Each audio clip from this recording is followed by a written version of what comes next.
Quisiera comenzar compartiendo, si esto me acompaña, compartiendo una reflexión muy hermosa que planteó este filósofo francés del Renacimiento, Montaigne. El niño no es una botella que hay que llenar, sino un fuego que hay que encender.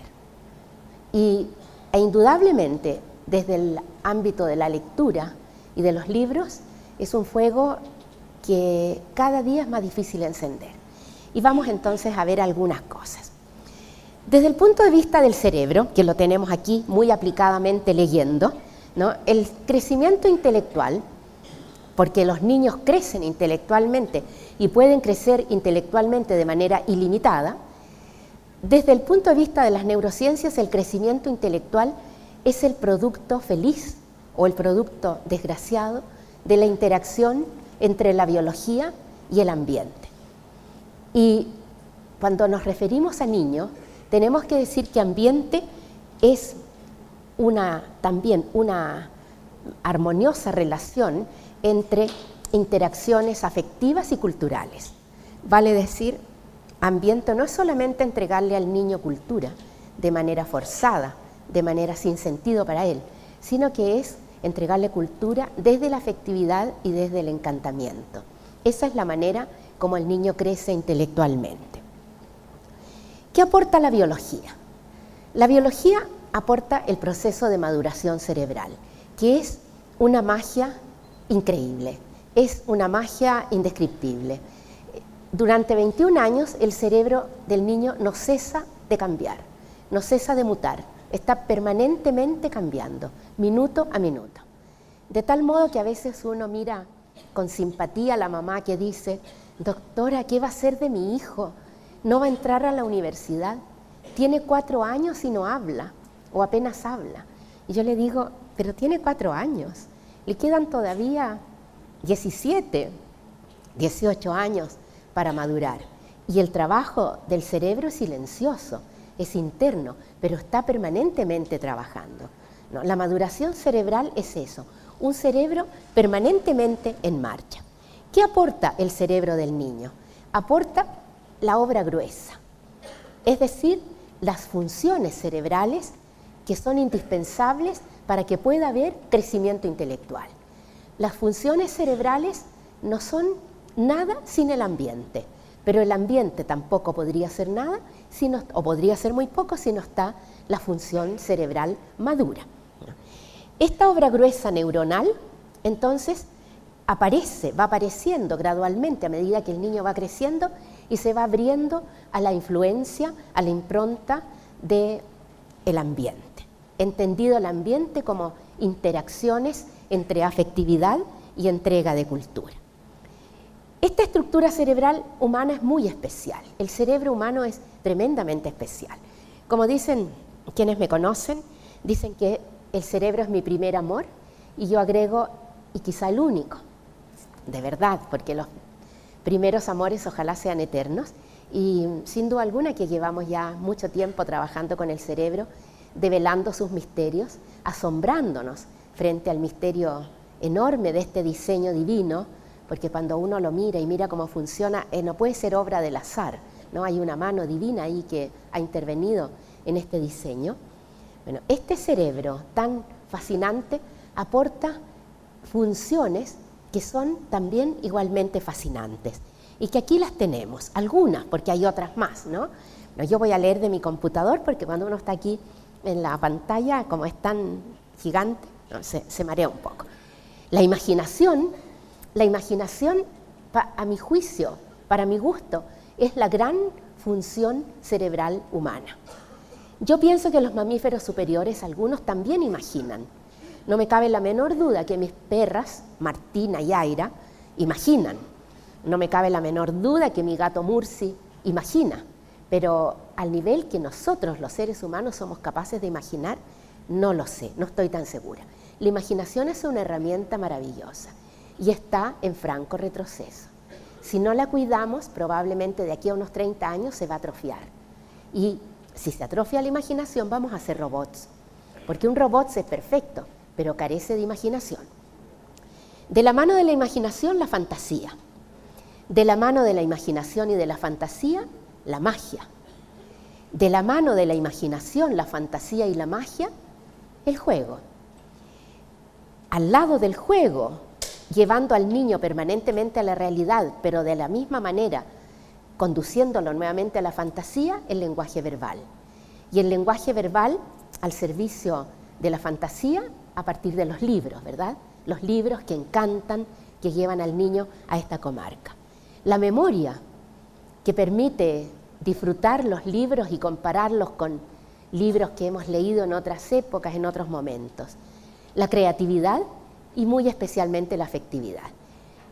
Estas son, yo diría, las funciones destacables, pero hay muchísimas más. Y he puesto en primer lugar, como les digo, la imaginación, la fantasía, la magia y el juego, porque son los ingredientes esenciales de una buena lectura.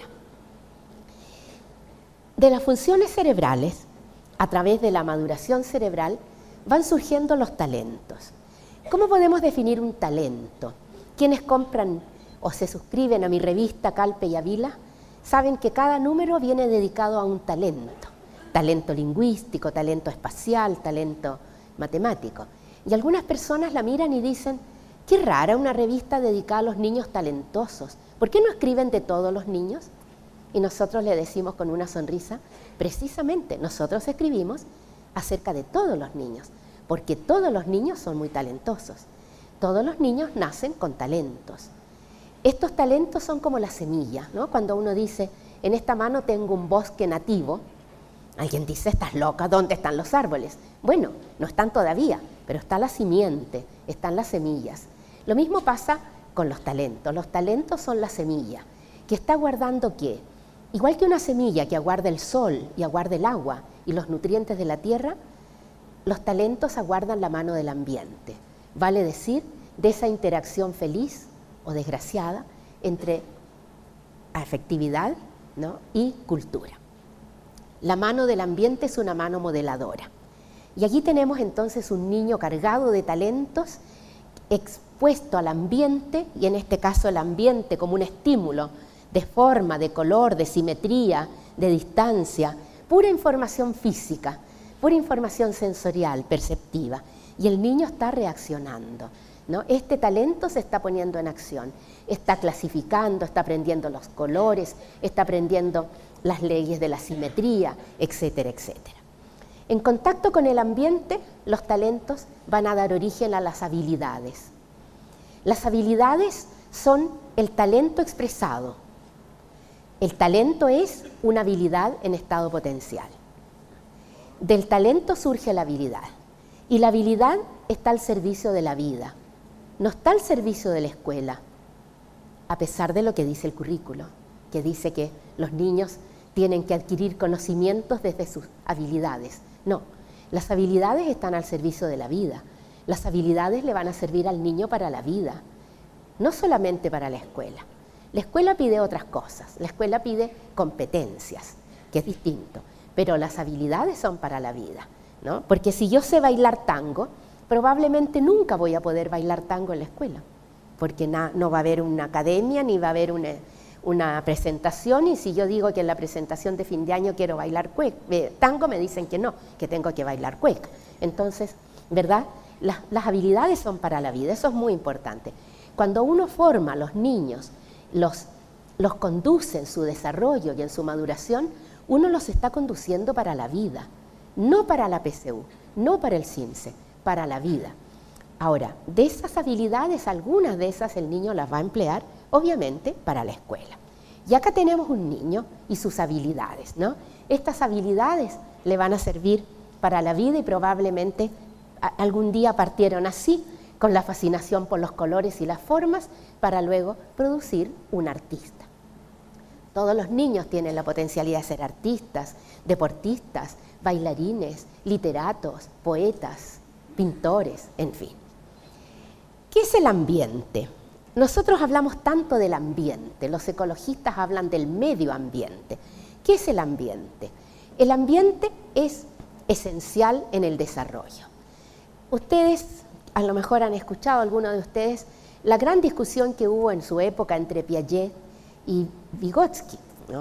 no una discusión directa, pero surgió de esto, en que Piaget decía que todo era el cerebro y la maduración, ¿no? Y que de la maduración partía el aprendizaje. Y Vygotsky decía que era al revés, que el aprendizaje aceleraba la maduración.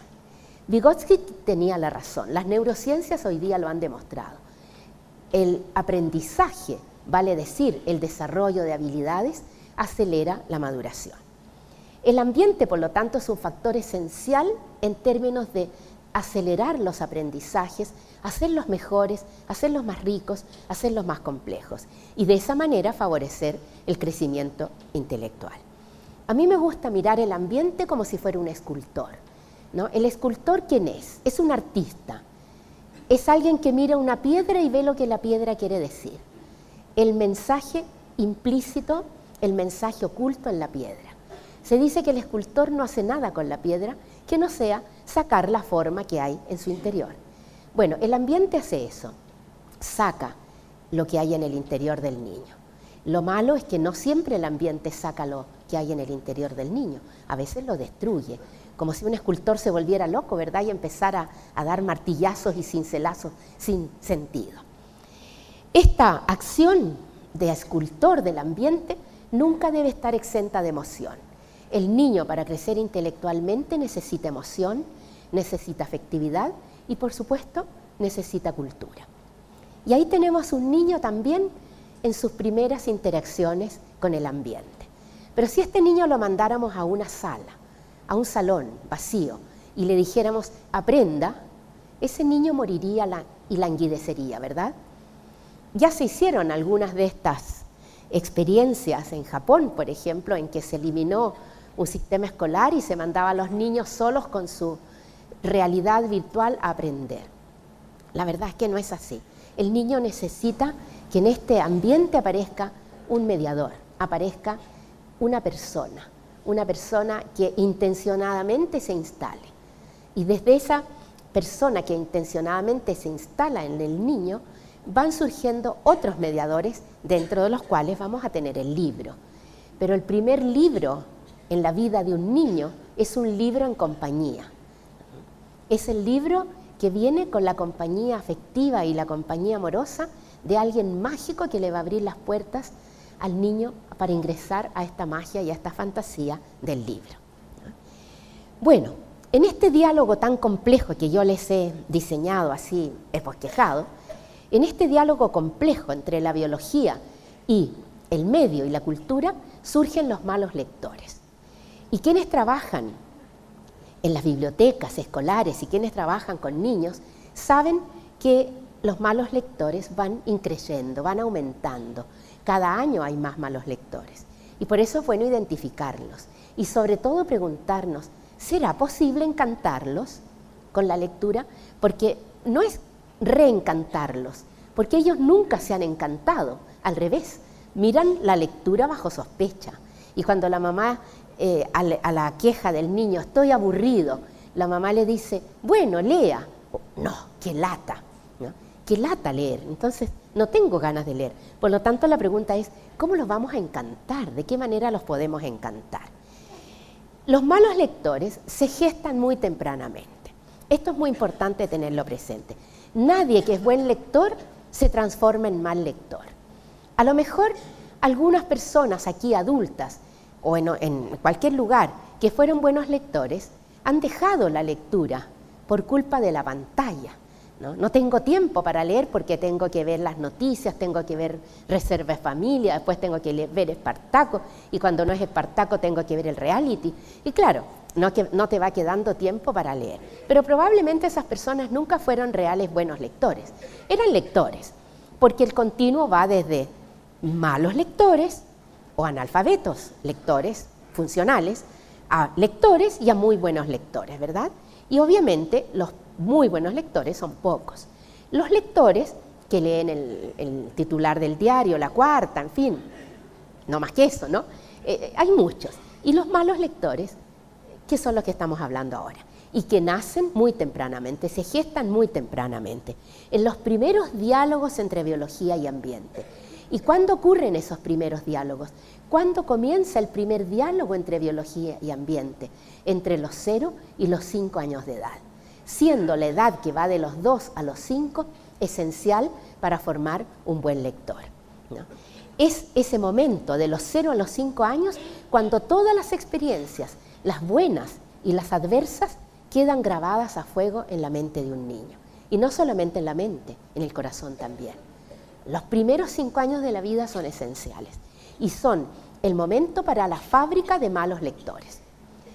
El mal lector surge tempranamente, por lo tanto, ¿no? Y esta condición de mal lector, como surge tan tempranamente, puede quedar a perpetuidad. Todo lo que nosotros sembramos los primeros 5 años de la vida es indeleble. Todo lo que nosotros sembramos desde los 0 a los 5 años va a permanecer en nosotros para siempre. Miren qué ironía, ustedes que trabajan en la educación. Todo lo que aprendemos y vivimos los primeros 5 años de la vida no se olvida jamás. Todo lo que aprendemos, ¿no?, después de los 7 años lo olvidamos con enorme facilidad. Por lo tanto, lo que tenemos que hacer es cautelar buenos lectores los primeros 5 años de la vida. Pero en este momento pueden surgir malos, ¿no? ¿Por qué razón? Porque no se aprovecha una ventana maravillosa de oportunidades que se extiende de los 2 a los 5 años y que se relaciona con la máxima versatilidad cerebral, con ese concepto de las neurociencias que probablemente es el concepto estrella, el concepto bandera de las neurociencias, el concepto de plasticidad cerebral, ¿no? La plasticidad cerebral es un cerebro máximamente versátil y el cerebro máximamente versátil es el cerebro hasta los 5 años de edad, ¿no? Por lo tanto, si nosotros identificamos tempranamente al mal lector, probablemente podemos evitar su destino, podemos transformarlo en un buen lector y ojalá en un muy buen lector. Veamos algunas características que hacen surgir o algunos factores que hacen surgir al mal lector.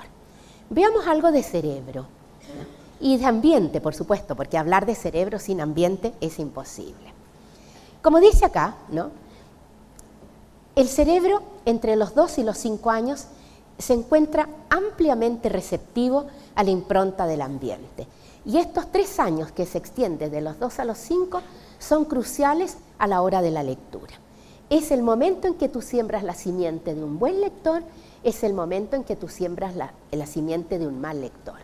Y el muy buen lector se va a sembrar en la etapa siguiente que va de los 7 a los 12, ¿no? Los que son aquí muy buenos lectores fueron lectores ávidos de los 7 a los 12. Es muy difícil crear un muy buen lector. Cuando digo un muy buen lector es aquel que siente su dormitorio vacío si no tiene un libro sobre el velador, ¿verdad? Ese muy buen lector, formarlo de los 15 hacia adelante es bastante más difícil. ¿Qué pasa en estos 2 a 5 años de la vida? ¿Cuál es el momento? ¿Qué está pasando en esta etapa? En esta etapa está pasando 2 cosas. Una es el niño apropiándose de la experiencia de manera directa. Y eso, en esa tarea de apropiarse de la experiencia de manera directa, el niño no necesita adultos. Yo les diría, es más, los adultos somos molestos, somos incómodos, los estorbamos. Ya lo dijo la genial María Montessori: si estás con un niño pequeño, hazte invisible. El niño necesita la experiencia directa solito. Y a veces cuando vamos por la playa los vemos, ¿no?, con su palita, con su balde, abstraídos, jugando, y están aprendiendo una barbaridad. Y nosotros aparecemos y los estorbamos. Pero también el niño pequeño necesita, hay momentos en que nos necesita. Y esos momentos son cuando tiene que apropiarse de la experiencia de manera indirecta. Y la apropiación indirecta de la experiencia a esa edad es a través de los cuentos, más que de las conversaciones, porque los adultos no sabemos conversar con los niños de 2 a 5 años. ¿Y saben por qué no sabemos conversar? Porque no somos bilingües. Es decir, algunos lo somos, ¿no?, pero la mayoría no lo es. ¿Y qué significa ser bilingüe? Hablar el lenguaje del preescolar. Los dos hablamos español, niño y adulto, pero el preescolar habla otro lenguaje. Y para poder entendernos con un niño debemos saber hablar ese lenguaje. Entonces, El niño necesita la experiencia directa y necesita el ingreso de la experiencia en forma indirecta, y la mejor manera es a través de los cuentos, ¿verdad? Pero ¿el niño de 2 a los 5 toma el cuento y lo lee? No, necesita quien se lo lea. Y ahí entonces aparece este adulto mágico que lo toma de la mano afectivamente, cariñosamente, y lo introduce en el mundo de los libros, en el mundo de los cuentos. Así comenzamos todos los que somos muy buenos lectores. Y así comenzaron también, pero quizá de una manera más desvaída, más desilvanada, los que son lectores y que no son muy buenos lectores. Esta etapa de los 2 a los 5 se llama etapa de la lectura emergente. La lectura está emergiendo y se toma 1000 días o incluso 2000, si empezamos con los niños como este bebé, ¿no?, al año de edad ya a ponerlo en contacto con los libros. Entre 1000 y 2000 días para poder entonces llegar a la lectura. En esta etapa el niño es tremendamente lector, solo que es un lector oral, ¿no? Está leyendo mucho, pero es un lector oral. Necesita al otro que le lea, y el otro tiene que saber leerle, ¿no? Porque si no sabe leerle, ese niño va a considerar que el mundo de la lectura es un mundo plano, es un mundo, en cierto sentido, aburrido. Poco a poco entonces va surgiendo esta lectura emergente, ¿no?, que va anunciándonos que algo bueno va a pasar. Entonces, ¿qué puede pasar acá entre los 2 y los 5 que nos convierta al niño en un mal lector? Un mal lector puede nacer de una falta de oportunidades. ¿En qué momento? En la etapa de los 2 a los 5, ¿no?, que es la etapa sensible para que el niño se ponga en contacto con la experiencia directa y con la experiencia indirecta. Y acá tenemos algunos niños que están con una experiencia directa brutal, ¿no? Los niños que viven en las poblaciones en extrema miseria, donde están los vertederos de basura, y que su vida es esa. Y a lo mejor tenemos la suerte, como a veces pasa, de que uno de estos niños encuentre una bolsa llena de libros que alguien eliminó y se fascine. Pero eso es una fortuna que es como sacarse el quino, ¿no es cierto? Porque lo más probable es que va a encontrar bolsas llenas de latas de Coca-Cola, de comida chatarra, en fin, de todo lo desechable que nosotros eliminamos, pero es raro que vaya a encontrar libros, porque los libros los guardamos, los cuidamos. Esta niñita ya está sellado su destino. Esta niñita va a llegar a la escuela y le va a costar muchísimo leer. Los niños que llegan de situaciones de mucha desventaja social demoran hasta 2 o 3 años en aprender a leer y se pierden, por lo tanto, una nueva etapa sensible para transformarse en un muy buen lector. Y el bebé también. El bebé ya tiene sellado su destino. ¿Por qué razón? Porque estos niños van a llegar a la escuela al primer año de primaria con una carencia tremenda, ¿no? Un pobre vocabulario, una sintaxis mínima, rudimentaria, generalmente reemplazada por gestos, y un vocabulario, como les decía, muy restringido, ¿no?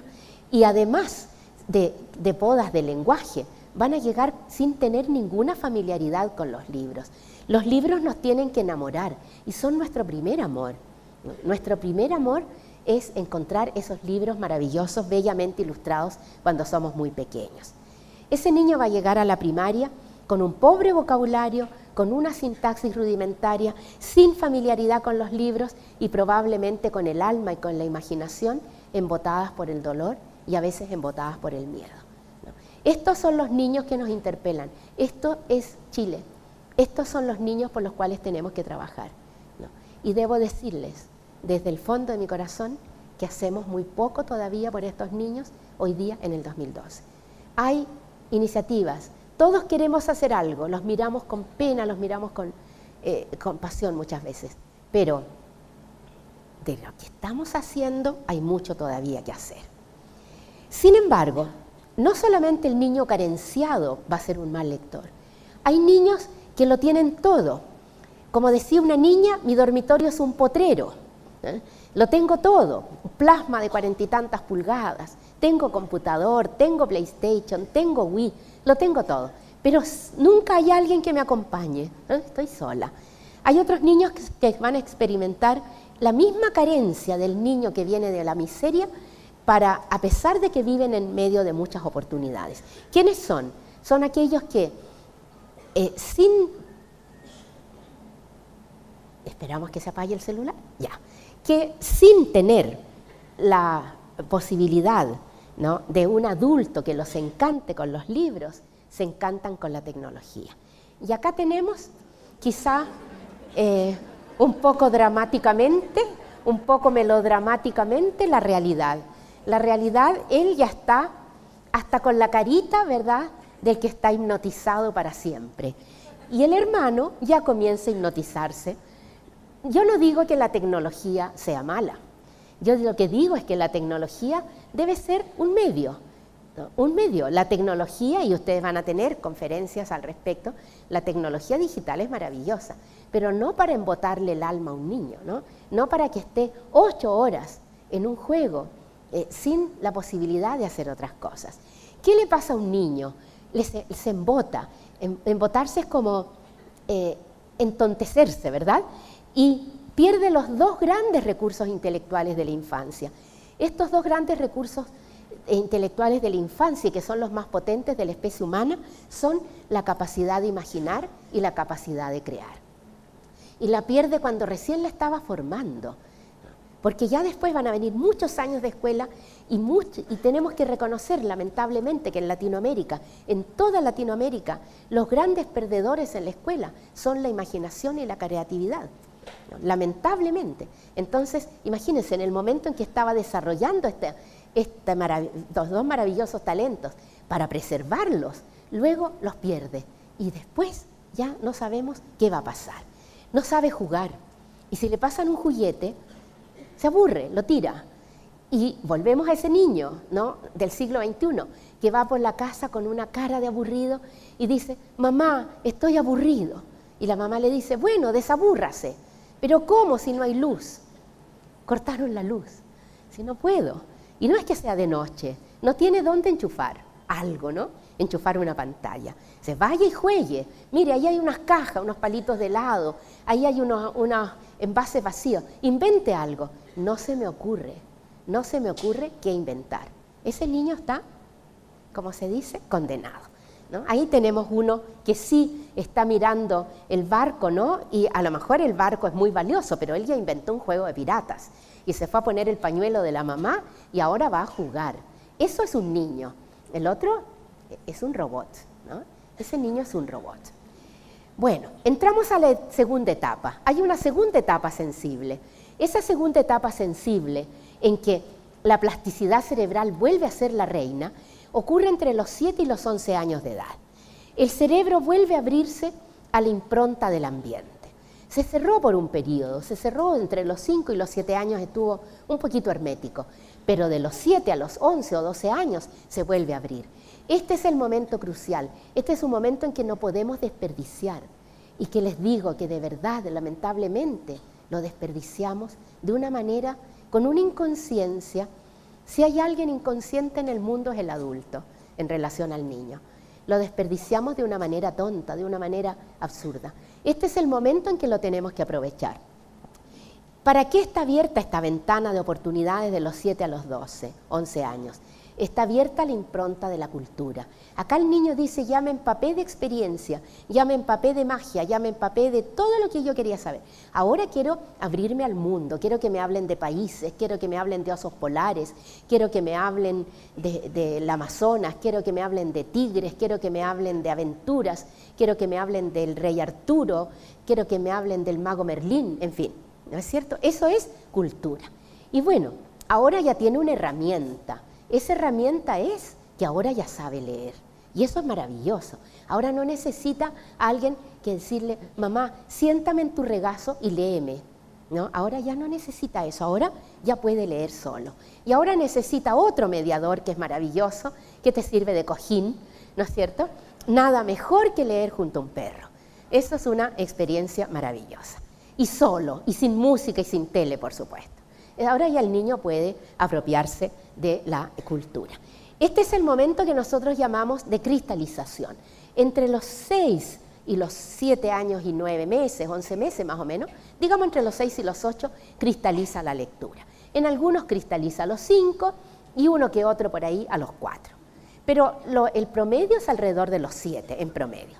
cristaliza la lectura y el niño se va a transformar en pocos años en un lector autónomo, crítico, creativo, libre, que va a descubrir en el libro la puerta a un mundo ilimitado, ¿no? Un mundo sin fronteras. Ese es el momento en que el niño tiene que ser un ávido lector. Ese es el momento en que el niño tiene que, digamos, meterse en, ojalá, miles de libros. Yo soy buena lectora, muy buena lectora. ¿Por qué? Porque crecí en una casa de maestras normalistas, profesoras normalistas formadas en la Normal de La Serena. 2 de ellas tuvieron de maestra a la Gabriela Mistral, de manera que obviamente ellas tenían una impronta cultural, literaria increíble. Y bueno, en la casa de maestras, por supuesto, ustedes saben, a uno le sobra el dinero, de manera que nada en dinero, nada en dinero, nada de dinero. Bueno, eso lamentablemente es así. Pero no podía faltarnos a veces, y de hecho nos faltaba siempre, algo rico para comer. De hecho, nosotros comíamos jamón o algo, o mantequilla o mermelada o manjar solamente los días después del pago, que duraban como 3 o 4 días, ¿no? Y de ahí después era algo muy sencillo. Pero ¿qué no podía faltar? Los libros. Los libros y la magia. Y los libros ingresaban a la casa desde la magia. Y así se crea un buen lector. Pero si llega con una pobreza léxica, si llega con una pobreza sintáctica, si llega con severas carencias culturales y además si llega, que esto es lo más triste, con una pobre capacidad de imaginar, se habrá consolidado ya definitivamente el mal lector. De aquí en adelante, de los 12 años en adelante, van a ser lectores, pero probablemente no muy buenos lectores. Y lo que nosotros queremos es que sean muy buenos lectores. Atención con la escuela. Por ahí yo ya he pasado 2 avisitos. Yo trabajo en educación, creo firmemente en el poder de la escuela como transformación, creo firmemente en el poder de la escuela como factor de desarrollo. En ese sentido creo que es cierta la frase famosa, ¿no?, de todos los aspirantes a gobernantes, que gobernar es fomentar la buena educación en un país, una educación para todos. Pero la pregunta es ¿qué educación? ¿No? Esa es la pregunta, ¿qué educación le vamos a dar a los niños?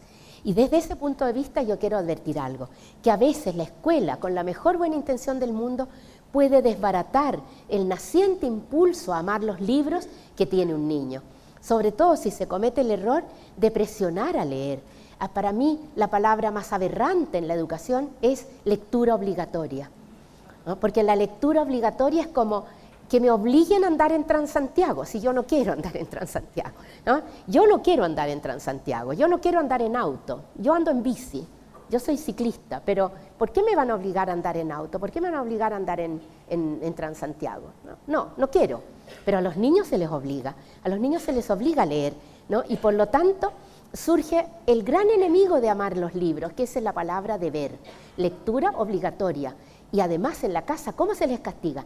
Ándate a tu pieza castigado y léete un libro, que es lo mejor que podrías estar haciendo. La verdad, ¿no es cierto? Estamos llenos de buenas intenciones, pero de poca sensatez. Bueno, ¿cómo debe ser la lectura? Por placer, ¿no? Uno debe leer por placer.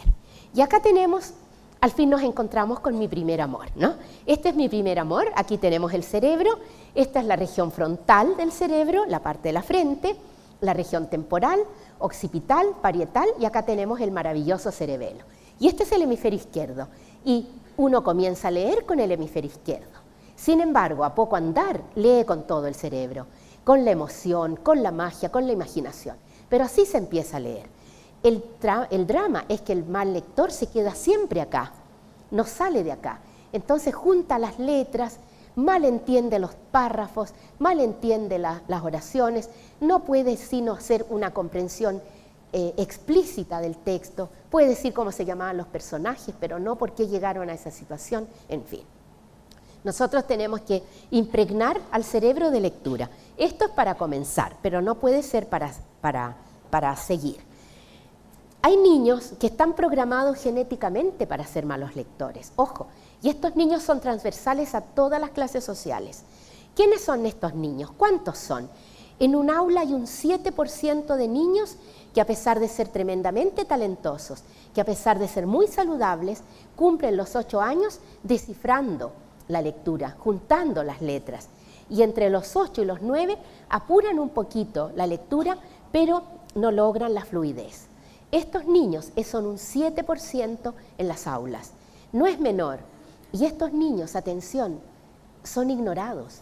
Los colegios y las escuelas no quieren verlos.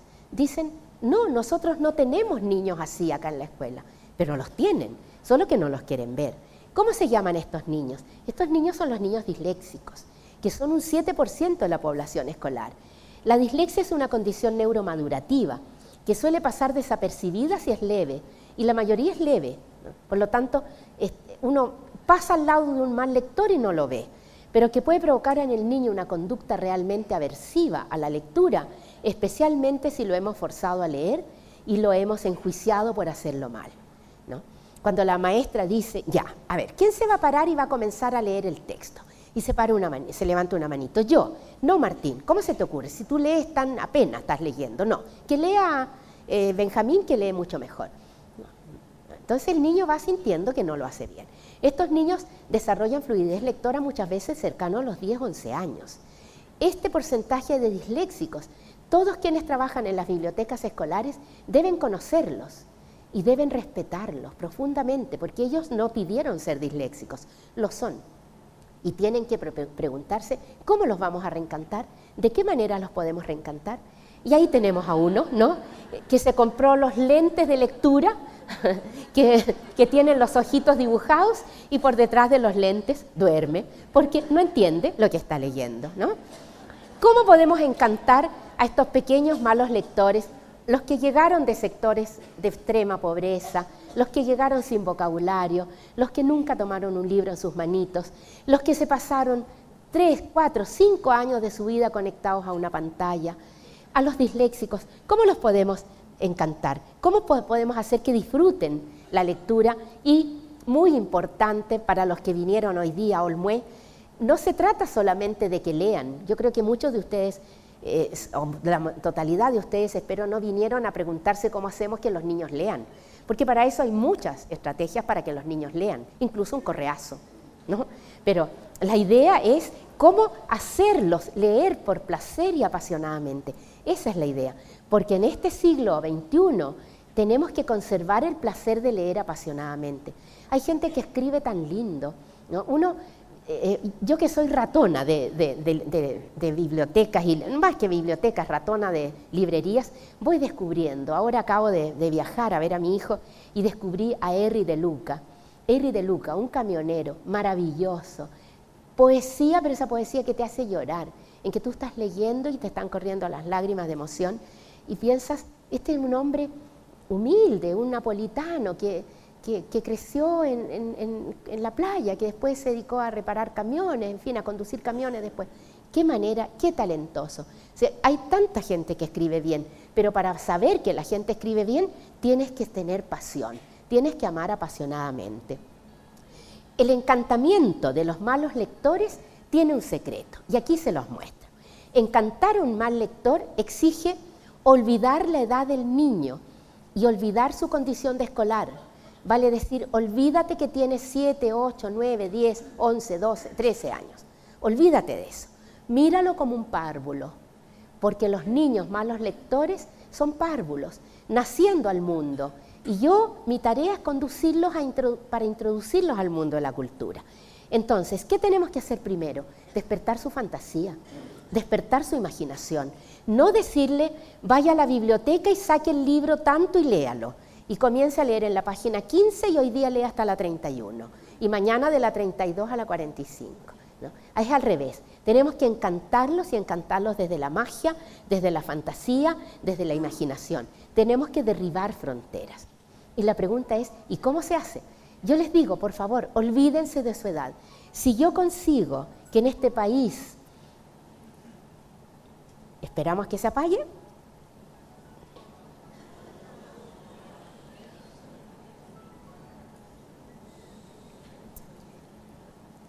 bueno, parece que se apagó. En este país, cuando a uno le pasan estas cosas se le va la idea, ¿no? Entonces tiene que volver a retomarla. No sé lo que les iba a decir en este país. Bueno, en este país algo pasa, ¿no? Que miramos a los niños por la edad y a veces por la estatura.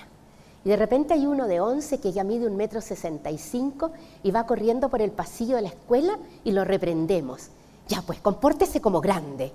Pero si tiene 11, no tiene culpa de medir 1,65 m, ¿no? Mi hijo, tengo un hijo único, siempre fue muy alto, fue un día a la panadería El Castaño, tenía 5 años, pero parecía de 8, y la niña que atendía la caja le dice, uy, que habláis aguaguao tú, ¿eh?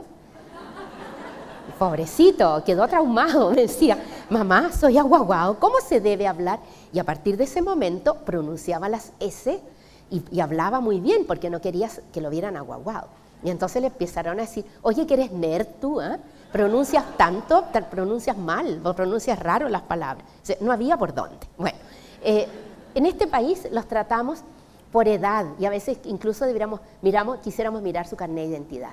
Olvídense que tienen 10, que tienen 11, mírenlos como párvulos y acójanlos como párvulos y ojalá ustedes sean muy amorosos con los párvulos. No importa la edad, hay que ingresar por el hemisferio derecho. Yo ya les mostré el izquierdo, hay que ingresar por el hemisferio derecho. ¿Qué aporta el derecho? La capacidad de imaginar, la capacidad perceptiva, la capacidad de ver, la imagen, la forma, el color, ¿no? La emoción. El hemisferio derecho es nuestro hemisferio de la fantasía, de la magia y de la imaginación. Acá se los presento, aquí lo tenemos, el hemisferio derecho. Veamos algunas características del hemisferio derecho. Miren, esto ya es increíble. El hemisferio derecho tiene el triple de sinapsis, vale decir de conexiones cerebrales, en los primeros 5 años de la vida. Vale decir, un chico de 20 y un chico de 4, el chico de 20 tiene 3 veces menos conexiones que el de 4. Pero, ¿qué son estas conexiones? Aquí les presento las conexiones porque si alguien no ha visto nunca una sinapsis. Esto es una sinapsis, el triple de sinapsis. Pero, ¿cómo son estas sinapsis? Son receptores sinápticos aguardando sinapsis. Vale decir, son el triple de sinapsis potenciales. ¿Aguardando qué? Aguardando la mano maravillosa o desgraciada del ambiente. Aguardando, ¿no?, la interacción entre afectividad y cultura. Y por eso me encanta esta imagen, ¿no?, la creación del hombre, porque es como, estoy esperando que me des vida. Yo no vengo con tanta vida, estoy esperando que me la des. ¿Qué tiene el hemisferio derecho que lo hace tan maravilloso? Fantasía, magia, juego, intuición, ¿no? El hemisferio derecho no tiene lógica, es intuitivo. Las asociaciones libres, cuando hacemos asociaciones libres, cuando soñamos y la creatividad. Este es el gran hemisferio derecho humano y este es el gran perdedor en los sistemas escolares que potencian y refuerzan solamente el deber de la lectura, el deber de las matemáticas, el deber de, no voy a decir qué, para que no me consideren revolucionaria, ¿ya? Bueno, este hemisferio procesa muy especialmente, atención porque aquí está la clave, a lo mejor, de encantar a los malos lectores. El hemisferio derecho procesa muy especialmente lo rítmico y melódico.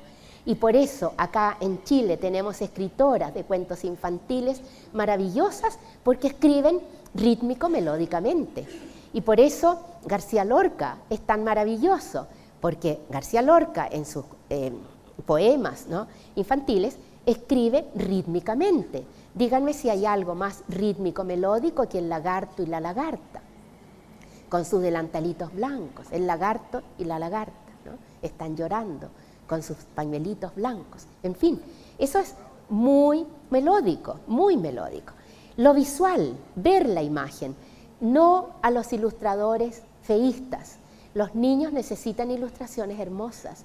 Ha surgido una especie de generación de ilustradores que hacen dibujos horribles para los niños. El bibliotecario escolar debe rechazar esos libros, porque no son los libros que encantan las ilustraciones que encantan a los niños. Todo lo relacionado con la naturaleza. Entonces un sapito sapón obviamente le va a encantar porque habla de la naturaleza y de los sapos y además es rítmico, melódico, ¿no? El sapito sapón es un cuento rítmico, melódico. Pero ¿cómo le voy a dar a leer eso si tiene 8 años? No importa, es disléxico. necesita encantarse, y aunque se burlen de él, eso es un ingreso a la lectura. Y ojo que aquí ustedes entienden por qué a los niños les gusta tanto Harry Potter, o les gusta tanto El Señor de los Anillos, o les gusta tanto Crepúsculo, o los Hobbits, porque el hemisferio derecho le fascina lo sobrenatural. Y así como a los niños les gusta Harry Potter, a los adultos les gusta Pinto y El Día Menos Pensado, ¿verdad? Así es que, ¿para qué nos asombramos? Entonces, para ir terminando, ¿qué piden los niños malos lectores? Lo primero es lo fundamental. Lo primero es un gran cuentacuentos, ¿no? Necesitan adultos contadores de cuentos. Yo los admiro. Yo digo, ¿qué es para mí más fascinante, un astronauta o un cuentacuentos? Un cuentacuentos. Porque el astronauta explora el espacio exterior. El cuentacuentos sabe llegar al espacio interior, al alma de un niño. Y al alma de un niño no se llega con discursos ni con sermones, se llega desde la magia, desde la fantasía. Los malos lectores deben ser seducidos desde el encantamiento de la narración. No hay nada peor que escuchar a un adulto que le lee a un niño como lee el manual de tributario, ¿verdad? O que lee, no sé, una receta de cocina. Los cuentacuentos son muy necesarios, muchos cuentacuentos. Encantar desde la lectura oral compartida. Cuando ya el niño disléxico, por ejemplo, o el niño privado, cultural, social, comienza a leer, entonces ya, ahora yo te leo 2 párrafos y tú lees 1. Y por favor no lo corrijan, porque si uno le dice, no, pues lee bien, entonces no sigo leyendo. No, hay que lentamente, suavemente se le va introduciendo a cómo se lee. ¿Cómo aprenden los niños los signos de puntuación? Mirando el texto y escuchando al otro que hace pausas. No, mire, aprende, el punto seguido es un signo, ¿no?, de tanto que tiene las siguientes propiedades. Así no se aprenden los signos de puntuación, se aprenden escuchando al otro que los respeta, ¿verdad? ¿Qué otra cosa? En esta relación adulto-niño es fundamental el vínculo, el afecto y ojalá un ambiente muy especial. Los libros con los que tenemos que encantar a los malos lectores no pueden ser los mismos de los lectores y tampoco de los buenos lectores. No podemos encantar a un niño con Martín Rivas, aunque a nosotros nos haya seducido, ¿verdad? Si a ti te sedujo Martín Rivas a los 12 o a 13 y tienes un niño disléxico de 12 o 13 años, no le pases Martín Rivas, porque tú no eras disléxica o disléxico y él sí. Entonces pásale un libro breve, un libro motivador y profusamente ilustrado. ¿Por qué? Porque ese niño va a comenzar a encantarse desde el hemisferio derecho. Si no me creen, secretamente piensen cuando se han enamorado más apasionadamente y van a comprender que se enamoraron desde el hemisferio derecho. El hemisferio izquierdo se enamora de la cuenta bancaria, del apellido, ¿verdad? Pero nunca se enamora perdidamente, aunque no tenga cuenta bancaria y aunque no tenga apellido. Eviten los libros abigarrados. Una cosa es un libro bonitamente ilustrado y otra cosa es un libro donde le tiraron ilustraciones al lote y lo hicieron muy abigarrado. El ideal es que el niño elija los libros, no a la lectura obligatoria. Debe desaparecer la lectura obligatoria. No porque nosotros leímos a Julio Verne a tal edad, los niños actuales se van a encantar con Julio Verne porque es obligatorio, ¿verdad? No porque nosotros sufrimos con María de Jorge Isaacs, los niños van a sufrir con María de Jorge Isaacs.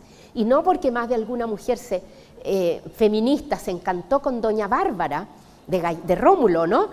Los chicos hoy día van a creer que esa es una mujer feminista y luchadora. Tenemos que ser sensatos, hay que ser sensatos. El mal lector no puede leer solo con su hemisferio izquierdo. Lo desarrolló, apenitas lo logró, pero nosotros no podemos quedarnos en esto. ¿Cómo tiene que leer el mal lector? Así como lee el buen lector. Miren la diferencia. El cerebro entero se entiende. Miren, allá se enciende. Allá está encendido el hemisferio derecho, ¿no? Y acá el hemisferio izquierdo, pero fíjense la diferencia, ¿no? Aquí y acá. Entonces, el hemisferio derecho debe leer con la imaginación, la fantasía, la pasión, las emociones, en fin. Por aquí se empieza, tibiamente primero, ¿no? Tibiamente el hemisferio derecho se empieza a enamorar y luego finalmente termina absolutamente enamorado, ¿no? Conecta la sinapsis a izquierda y luego empieza a conectar la sinapsis de todo el cerebro. Esto es gradual, esto un niño no lo hace de un mes a otro, esto es muy gradual Y espacios, por favor. Aquí hay que decirle a las mamás en la casa, a las mamás hay que decirle que apaguen las teles, ¿no? Que apaguen los televisores, que le guarden el Nintendo. El Nintendo está para el día sábado, para el domingo, un ratito, no para toda la semana. Porque obviamente sin un espacio y sin un perro no puedes leer, aunque te enamores de los libros. ¿Y cómo vamos a encantar al mal lector que fue seducido tempranamente por la tecnología de entretención? ¿Cómo lo vamos a encantar? ¿Cómo vamos a encantar a este niño que su papá o su hermano mayor no lo introdujo a los libros, sino que a las pantallas? ¿Cómo lo podemos encantar? Yo personalmente creo que llevando el libro a la pantalla, obviamente, ¿no? Porque el libro que nos gusta a nosotros, ese que tiene olor a libro, olor a viejo, olor a tierra, olor a papel, cuando lo hemos sacado de una estantería, a lo mejor ese no lo va a encantar. Pero sí lo puede encantar el libro que aparece en la pantalla, ¿no? Y se va enamorando del libro. ¿Dónde? ¿De qué libro? Digital. Eso está perfectamente demostrado y es absolutamente lícito. Si al niño le gustan las pantallas, metámosle el libro en la pantalla y para eso hay muchas personas que lo saben hacer. Coloquen en la pantalla todos los ingredientes del encantamiento y la pantalla da para mucho, incluso más que el libro, ¿no? Porque la pantalla es realmente algo increíble, la tecnología digital es increíble y te permite introducir el encantamiento, ¿no? Un cuentacuentos también, porque si el niño está solo con la pantalla, es probable que rápidamente se vaya del libro al juego, ¿verdad? La tendencia a jugar es muy grande, a jugar en la pantalla. Entonces necesitamos un cuentacuentos. Y esta foto a mí me hizo sentido porque da la sensación de que, aparte que parece que está mirando la pantalla, podríamos imaginarnos que es el cuentacuento que está leyendo el libro en la pantalla junto con el niño. O sea, los cuentacuentos no pueden desaparecer. Y para eso tenemos que aceptar que los niños de hoy, que se llaman millennials, todos los nacidos del 2000 en adelante y que ya cumplieron 12 años, son niños que probablemente nunca se van a poder desprender de la pantalla.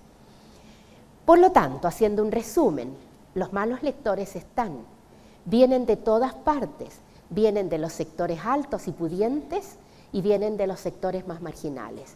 Y también vienen desde los genes.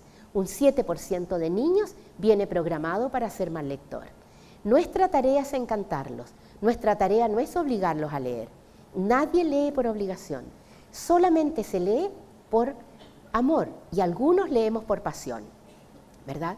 Por lo tanto, si podemos conducir a los malos lectores al terreno del amor por los libros y a más de alguno lo podemos llevar a la pasión desenfrenada por los libros, eso que tú vas a viajar en avión y no importa que se te quede la maleta, pero por lo menos que no se te quede el libro, ¿verdad?, que vas a leer en el avión, bueno, así se define un muy buen lector. Entonces, si aprenden a leer con pasión, el objetivo se habrá cumplido, ¿ya? Muchas gracias. Muchas gracias. Muchas gracias. Me pasé un poquito. Muchas gracias. Gracias. Muchas gracias. Bueno, retiro mis cosas. Hola.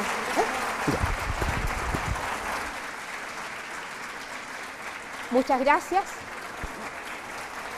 Gracias infinitas por el cariño. Muchas gracias. Muchas gracias.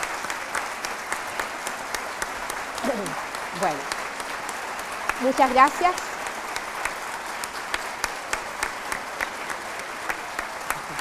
Muchas gracias, de verdad, muchas gracias. Este aplauso que me brindan a mí es un aplauso que le están brindando a mis tías, profesoras, normalistas, pobres, dignas y cultas, como era y como yo espero que siempre sea el magisterio en Chile, ¿no? El magisterio es la profesión más digna, es la profesión más enaltecedora que alguien puede elegir. Es ser profesor, es ser conductor de niños, y eso es lo más lindo. Eso es lo que yo aprendí con mis tías, y este aplauso que me han dado hoy día es un homenaje a ellas. Muchas gracias. Muchas gracias.